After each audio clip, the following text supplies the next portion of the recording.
Hey everybody, how you doing? I'm Dr. Boyce Watkins from BlackKeysToGreatness.com.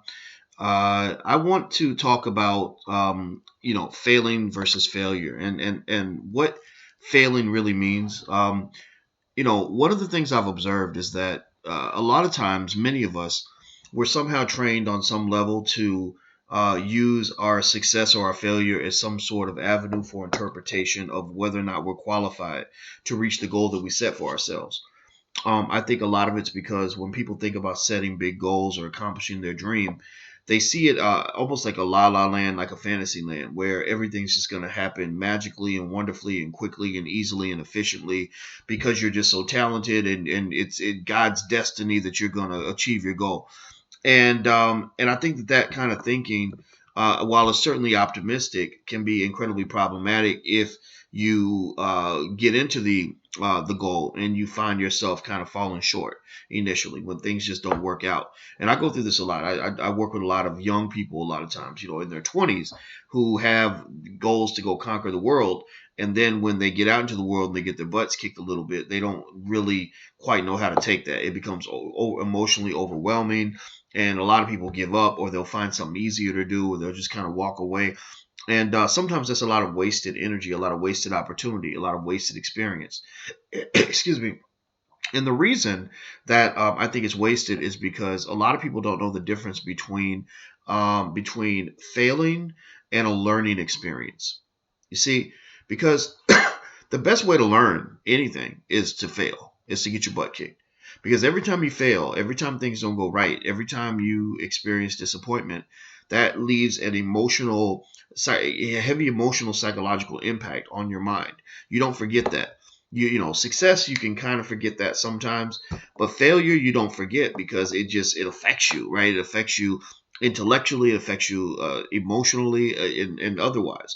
And the thing about it is, that's the best way to learn, and those are the best opportunities for growth. And when I think about my life and the successes I've had, I never would have had those successes if I had not gone through the failures, if I had not sort of been pushed to the test and shown and taught that, hey, you're not perfect. In fact, not only are you not perfect, but you're pretty screwed up. There are a lot of areas where you're going to have to really step up your game and grow if you want to achieve this big goal. And I think that in the society that we live in a powder puff kind of society.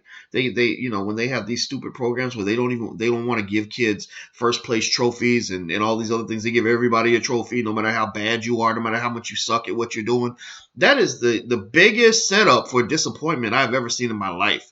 That is literally the worst thing you could do for these kids because they won't be able to accomplish anything.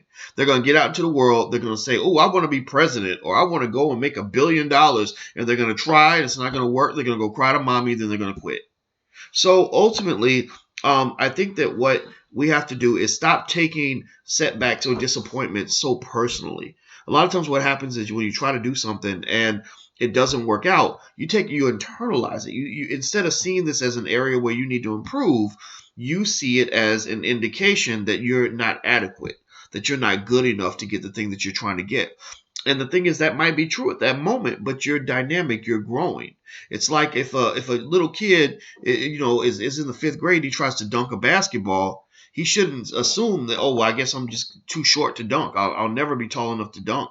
You never know. 4 years later, he might be tall enough to dunk a basketball, right? He just has to keep working at it. So ultimately, you're growing, you're getting taller, you're changing, you're evolving all the time.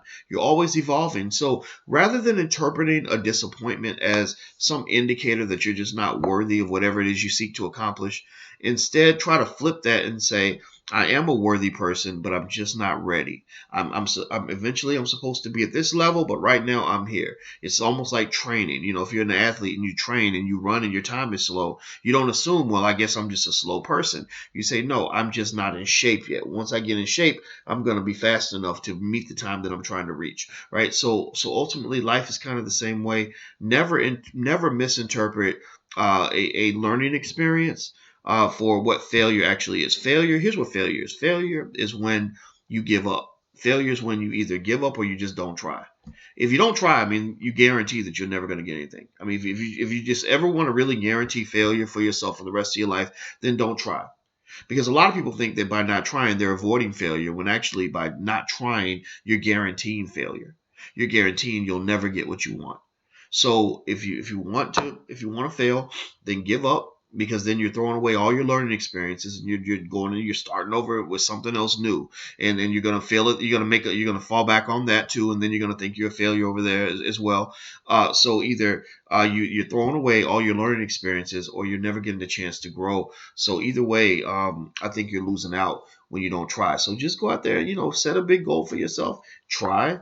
Just know you're probably not going to get what you want the first time. Try again and again and again, and then after you try maybe 2 or 3, 400 times, sometimes, then depending on the size of the goal, you'll eventually get there. And what I want you to pay attention to as well is I want you to pay attention to your progress. I want you to look at yourself now, let's say 6 months in, and compare yourself to where you were 6 months earlier. And then what you'll see is that you visualize success as I'm here and then I jump to here, when really success is like I'm here and I'm climbing, I'm climbing, I'm climbing. Then you finally get there and you're like, yes, I climbed the top of the mountain. So go climb your mountains. Don't be afraid. By the way, I'm on tour right now.